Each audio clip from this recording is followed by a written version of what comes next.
ছোট বৌমা শোনো মা, তোমাকে একখানা কথা বলি। সোনা হলো সংসারের নক্কি, সেই নক্কি খোয়া গেলে সংসারে অকল্যাণ হয়। আর অকল্যাণ হওয়ার থেকে এই সংসারকে তুমি বাঁচিয়েছো মা। চন্দর, বললি না তো বাবা, এই গয়নাগুলো তুই কোত্থেকে নিয়ে আনলি বাবা? দারোগা ডেকে নে দাদা, ওই সব গয়না তুমি নিয়ে যাও, সব গয়না নিয়ে যাও। দাদা ছোট বোনের মুখ চেয়েটুকু করো দাদা, মাফ করে দাও। এখন আর সেসব শুনে কি হবে? তুমি তো তোমার সব গয়না পেয়ে গেছো, ব্যাস কে নিয়েছে সেটা না হয় গোপনই থাক।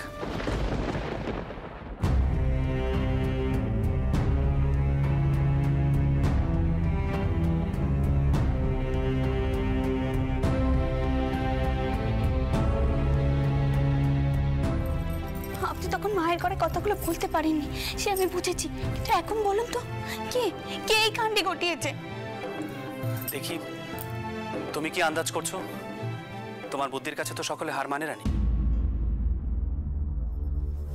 আমি একখানা কথা বলবো, আপনার সাথে কি কোনোভাবে ঠাউরজির দেখা হয়েছিল? রানী তুমি কি করে জানলে? আশ্চর্য। আন্দাজ করলো, আপনি মায়ের ঘরে কথাগুলো বলতে পারছিলেন না, কিন্তু আপনার মুখে কথাগুলো চলে এসেছিল, তাই ভাবলাম। সত্যি রানী, ছোট কোকির জন্য বড় কষ্ট হয়। ছোটবেলা থেকে শিখে এসেছে পতি পরম গুরু, সে যেমনই হোক না কেন। তবে এই সবের পেছনে ছোট ঠাউর জামাই।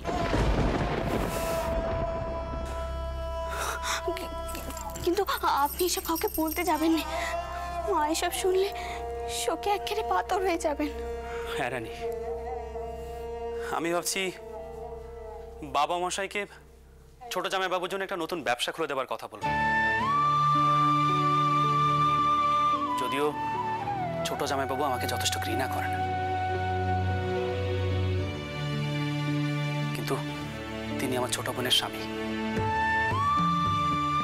আর তাছাড়া ছোট কুকি যখন তাকে আঁকড়ে ধরে থাকতে চায়, তখন এই নিয়ে আর বেশি কথা না ভাবাই ভালো। আপনি ঠিকই বলেছেন, ঠাউরজি যাতে সুখী হয় সেদিকটা দেখাই মঙ্গল। তাছাড়া বাড়িতে এমনভাবে গয়নাকাটি ছড়িয়ে থাকলে তো চুরি চামারি হবে। রানী, আমি তারকনাথের সাথে কথা বলেছি, ব্যাংকের একটা ব্যবস্থা হবেই। কিন্তু রানী, বাবা মশাইয়ের এই ব্যবসায় একদম মত নেই। প্রথমে সকলে এমনটা ভাববেন, পরে সব ঠিক হয়ে যাবে। বিশ্বাস অর্জন করতে হয়। যখন লোকরা আপনাদের ওপর বিশ্বাস করবে, তখন সকলে ছুটে আসবে আপনাদের কাছে ধন সম্পত্তি রাখতে। সত্যি রানী, তোমার এই আত্মবিশ্বাস দেখলে আমি মনে সাহস পাই। আমার মনে হয় রামমোহন রায়ের নবজাগরণের স্বপ্ন একদিন সফল হবেই।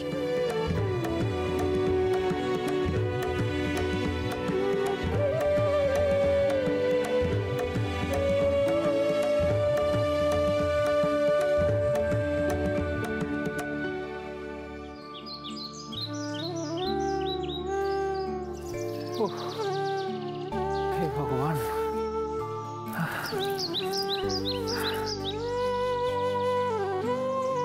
রঘুবীর, বড় কষ্ট এই গরমে, বড় কষ্ট।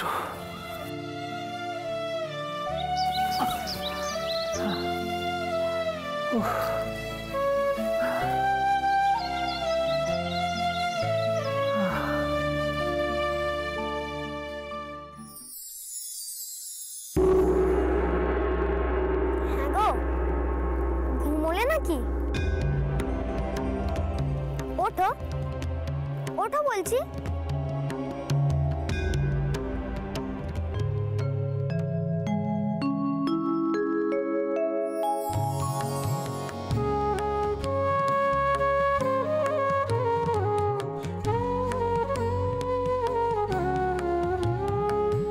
কে গো তুমি?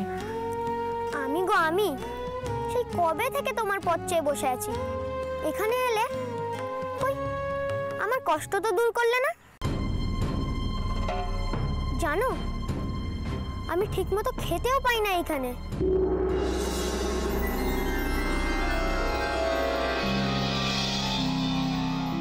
ঠাকুর, রঘুবীর,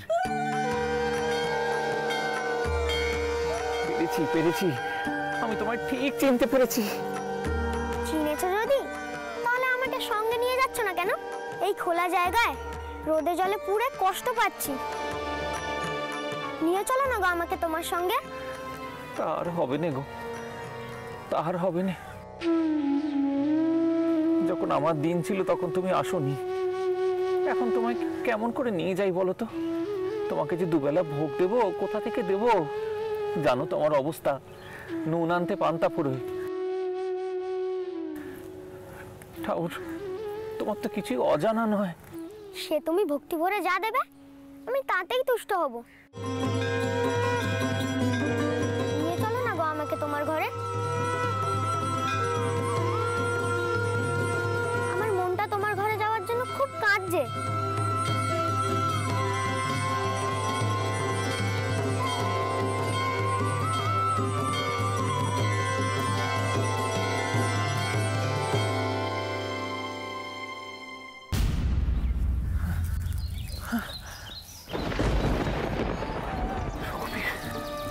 কেমন স্বপ্ন দেখলাম, কেমন স্বপ্ন দেখলাম আমি? রঘুবীর, রঘুবীর, রঘুবীর, তুমি তুমি এখানে কোথাও পড়ে আছো রঘুবীর? কোথায় কোথায় কোথায়? এত বড় জায়গায় আমি কোথায় খুঁজবো তোমাকে? নাকি নাকি মিছে স্বপ্ন, মিছে স্বপ্ন? রঘুবীর, রঘুবীর, কোথায় তুমি রঘুবীর?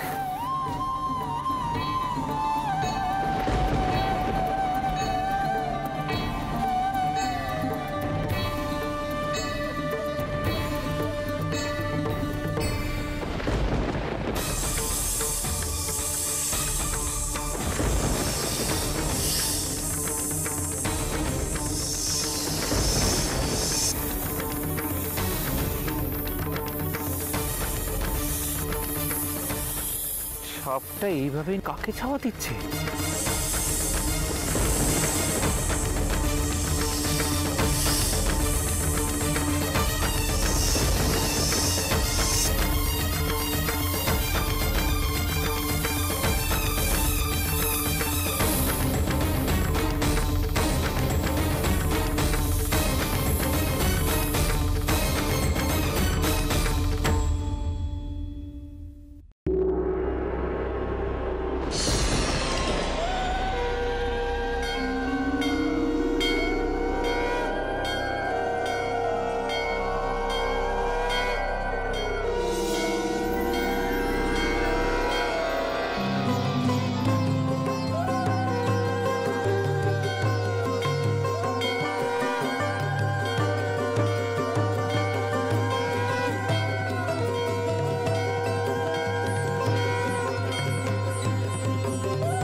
শিলা,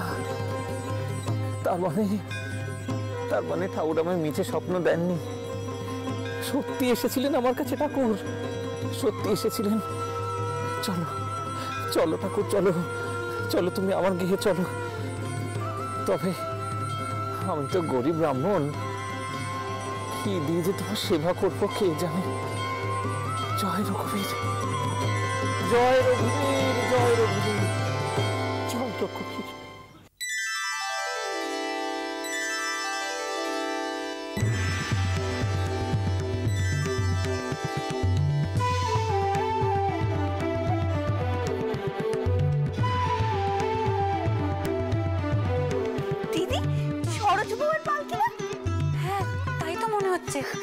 চলো দিদি, যাই দেখে আসি। আপনার শৌরগড় এসে গেছে মা, নেমে আসুন।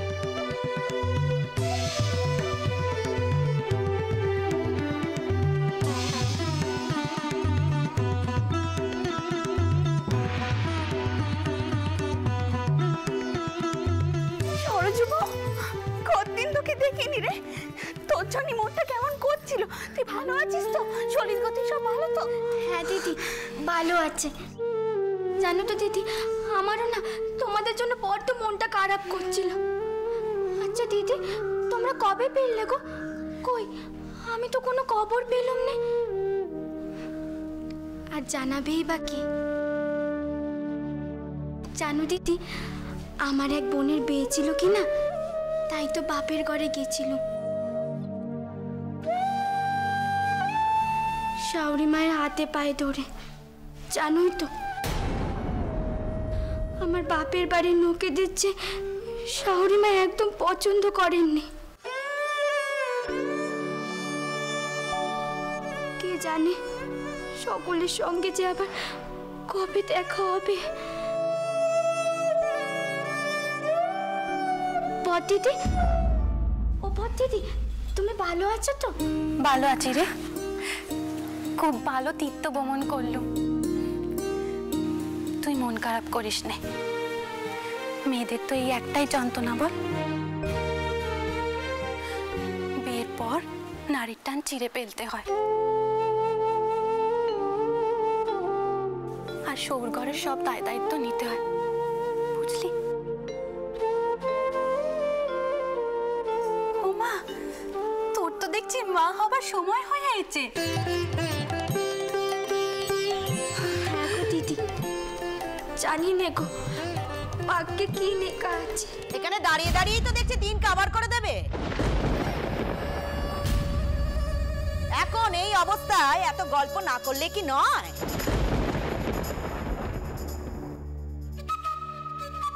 কিছু মনে করে নে, বাপের ঘর থেকে ফিরে এসে আগে শ্বশুর শাশুড়িকে পেন নাম করা নেই।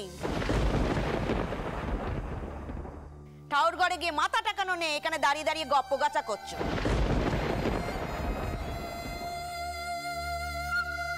এসব কি নক্কিমন্ত বইয়ের নক্ষণ? থাক থাক, শ্বশুর ঘরে ফিরে এসে আগে পিতেষ্টে করা ঠাকুরের কাছে মাথা টাকাতে হয়। সে শিক্ষাটাও তো বাপের ঘর থেকে নিয়ে আসুন। যাও, আগে গিয়ে জনার্দনের কাছে মাথা টাকাও। দেখি এবার বংশে বাতি দেওয়ার মতো কেউ আসে কিনা।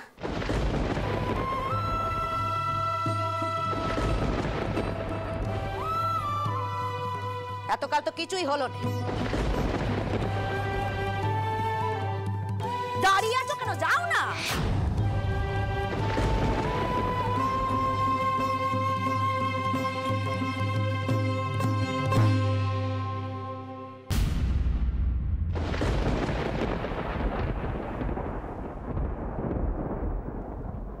অন্তরের করে করে একটাই আলোচনা হচ্ছে, তোর কোলে কেন এখনো একখানা ব্যাটা এলো নে, অথচ সরোজ বউয়ের কোলে যদি একখানা ব্যাটা আসে।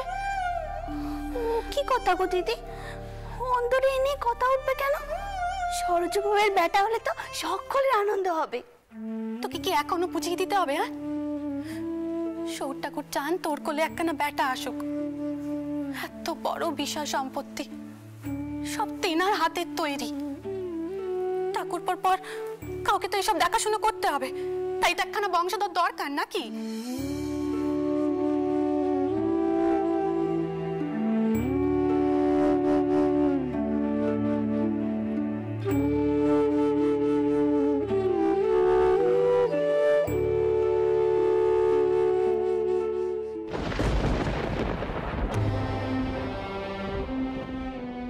জনার্দন, তুমি তো জানো কি হয়েছে।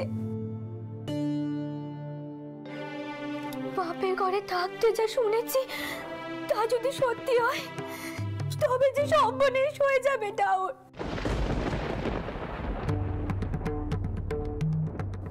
রক্ষে করো টাউর, এমন বিপদ যেন না আসে টাউর, যেন না আসে। সরোজ বাবু, কি হয়েছে রে তোর? তুই এত ভয় পাচ্ছিস কেন?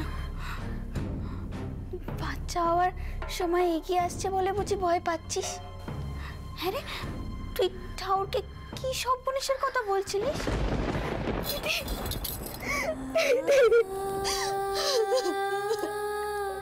কাঁদছিস কেন? কি রে, কাঁদছিস কেন তুই?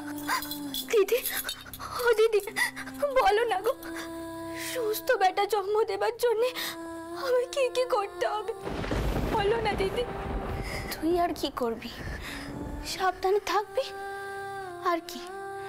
সুস্থ বেটা জন্ম দেওয়া কি আর তোর হাতে? কিন্তু সকলে যে আমাকে দোষ বেগো দিদি, আমার কোনো উপায় নেই। আমায় এই কাজ কেন করতেই হবে, যত কষ্টই হোক না কেন। কি কাজ? কিসের কষ্টের কথা বলছিস তুই? আমি তো কিছুই বুঝছি না। না না, কই কিসের কাজ? আমি তো কিছু বলিনি। তোমায় তো আমি কিছু বলিনি দিদি। বলি বউ, ঠাউর ঘরে গিয়ে কি তোমার সমাধি হলো নাকি? কিছু মনে করো না, পেন নাম করতে কতক্ষণ লাগে? দিদি, আমি এখন আসি কেমন? সাবধানে সাবধানে উঠিস। আস্তে আস্তে। আমি আসি দিদি।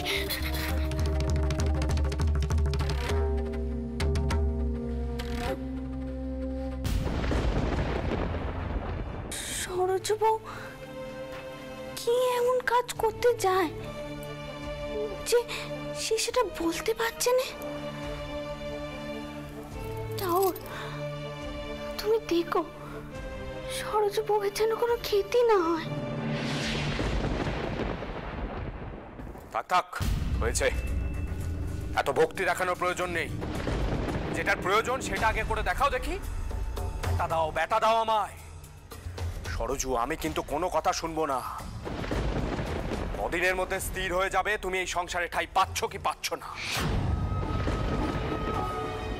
বেটা না হলে সোজা ঘাড় ধরে বাপের বাড়িতে দিয়ে আসবো। আরেকটা বিয়ে করব আমি।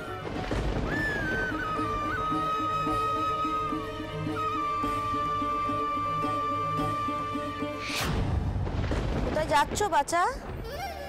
বড় তরফের দিকে বুঝি? যেখানে খুশি যাক, মোট কথা আমি বেটা চাই।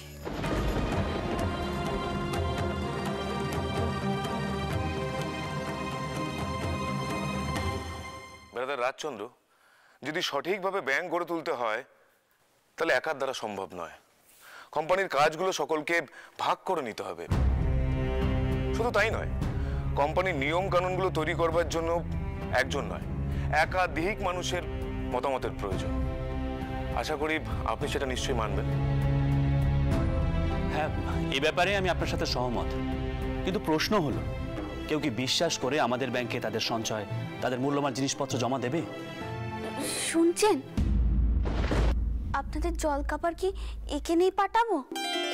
রানী, তুমি কখন এসেছো? ভালোই হলো, ভেবেছিলাম তোমার সাথে আলাপ করিয়ে দেবো। ইনি হলেন ঠাকুর বাড়ির ছেলে,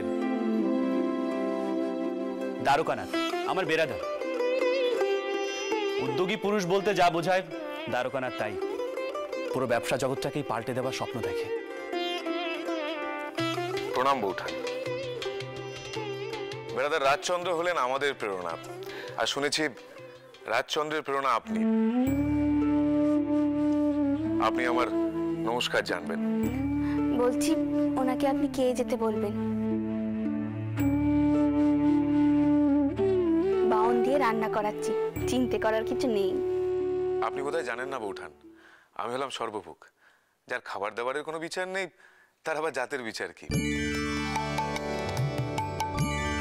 আমি সব মানি না। আপনি রান্না করে দিলেও আমি স্বচ্ছন্দে খেতে পারি। রানী, দ্বারকানাথ একেবারে অন্য প্রকৃতির মানুষ।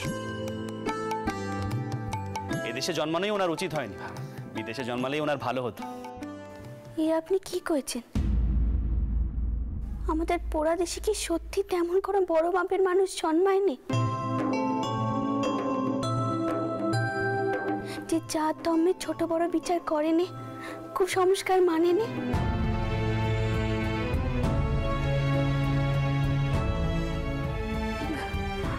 বলছি আপনার সময় হলে একটু অন্তরে আসবেন, কথা আছে। বেটাদার রাজচন্দ্র, আপনার স্ত্রী ভাগ্য সত্যিই খুব ভালো। রায়রায়ণ রামমোহন রায়ের কাছে আপনার স্ত্রীর ভূয়সী প্রশংসা শুনেছি।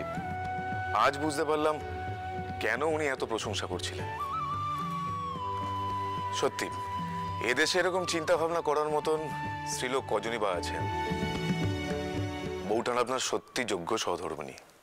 হ্যাঁ ব্রাদার, আপনার বৌঠানের কাছ থেকে আমি এক অদ্ভুত শক্তি লাভ করি। রানী যা বিশ্বাস করে সেই কাজ করতেও ভয় পায় না। এটাই ওর সব থেকে বড় গুণ।